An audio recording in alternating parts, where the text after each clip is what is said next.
Setiap kali kita klik sesuatu, kirim email, atau nonton video, sadar nggak sih ada sesuatu yang kerja keras di belakang layar? Nah, hari ini kita mau ngintip mesin tak kasat mata itu, server jaringan, jantung dari dunia digital kita. Coba deh, pernah kepikiran nggak pas kita klik tombol putar di video atau kirim di email, itu sebenarnya apa sih yang terjadi? Kelihatannya sepele ya, tapi jawabannya wah, itu ngebawa kita ke pusat infrastruktur digital yang kita andalkan setiap hari. Nah, ini dia jawabannya. Ada di dalam ruangan-ruangan kayak gini, penuh mesin super canggih. Inilah yang kita sebut server jaringan. Komputer super kuat yang dirancang untuk melayani kita 24 jam, 7 hari seminggu. Oke, jadi apa aja yang bakal kita bahas? Pertama, apa sih server itu? Terus, gimana cara kerjanya sama gadget kita? Apa aja kerjaan server? Gimana hubungannya sama cloud? Dan untung ruginya apa buat kita? Yuk, langsung aja. Oke, kita masuk ke bagian pertama. Oke, kita mulai dari dasarnya dulu ya. Jadi, apa sih server itu? Gampangnya gini, server itu komputer pusat yang tugasnya melayani. Dia nyimpen semua yang penting, data, file, aplikasi, terus ngebagiin itu ke komputer lain yang kita sebut klien setiap kali diminta. Simpel kan? Intinya berbagi sumber daya secara efisien.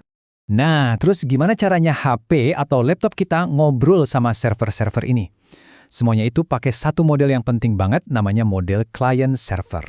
Bayangin aja kita lagi di restoran, kita ini kliennya. Kita pesan makanan kan?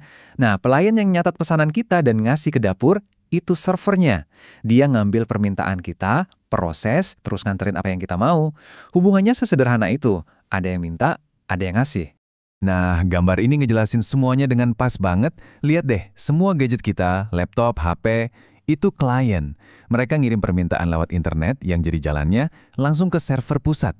Nah, server inilah yang kerja keras buat ngolah permintaan itu dan ngirim balik apa yang kita butuhin. Biar makin kebayang uniknya model client server, coba kita bandingin sama lawannya, model peer-to-peer.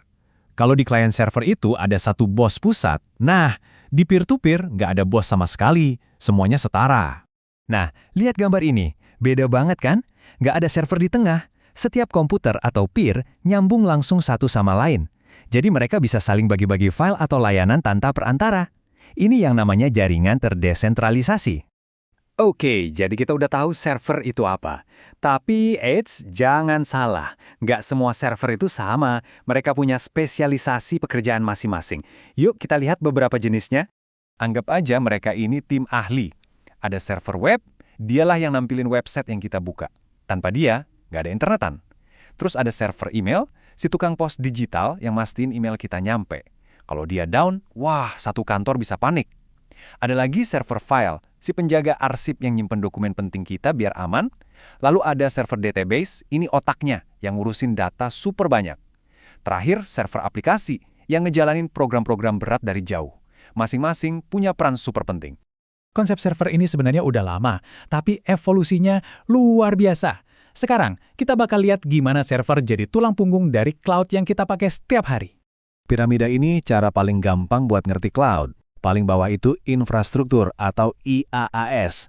Ini dasarnya, server dan penyimpanannya. Di tengah ada platform atau PaaS, tempat para developer ngebangun aplikasi. Dan di puncak ada perangkat lunak atau SaaS. Nah, ini aplikasi yang udah jadi dan siap kita pakai. Coba kita bedah lagi ya. IaaS itu kayak kita nyewa tanah kosong sama bahan bangunan dasarnya.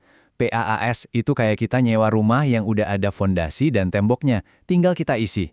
Nah, SaaS itu kayak kita nyewa kamar hotel yang udah lengkap semua, tinggal masuk aja. Intinya, makin ke atas, makin sedikit yang perlu kita urus sendiri. Nah, ini nih contoh-contoh yang pasti kita kenal. Kita itu pakai SaaS setiap hari loh. Google Workspace, Office 365, itu semua SaaS. Para developer yang bikin aplikasi itu, mereka pakainya PaaS, kayak Heroku. Dan semua itu, semuanya jalan di atas infrastruktur raksasa, IaaS, contohnya kayak Amazon Web Services atau Microsoft Azure. Oke, kita udah lihat betapa hebatnya model client server ini. Tapi ya, namanya juga teknologi, pasti ada plus minusnya. Sekarang, yuk kita bahas untung rugi dari sistem yang serba terpusat ini. Sisi baiknya, sentralisasi itu efisien banget. Gampang ngurusnya, gampang update-nya, gampang juga ngamaninnya karena semua dari satu titik.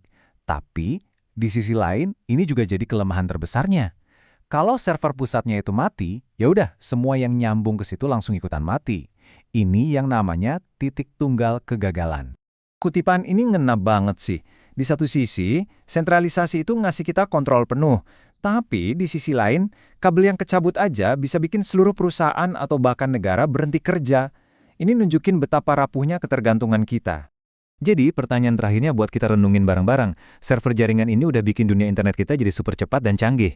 Tapi seiring kita makin bergantung sama sistem yang terpusat ini, pertanyaan adalah, apakah kenyamanan yang kita dapat sepadan dengan risikonya? Kita lagi ngebangun sistem yang kuat, atau justru sistem yang sangat rapuh?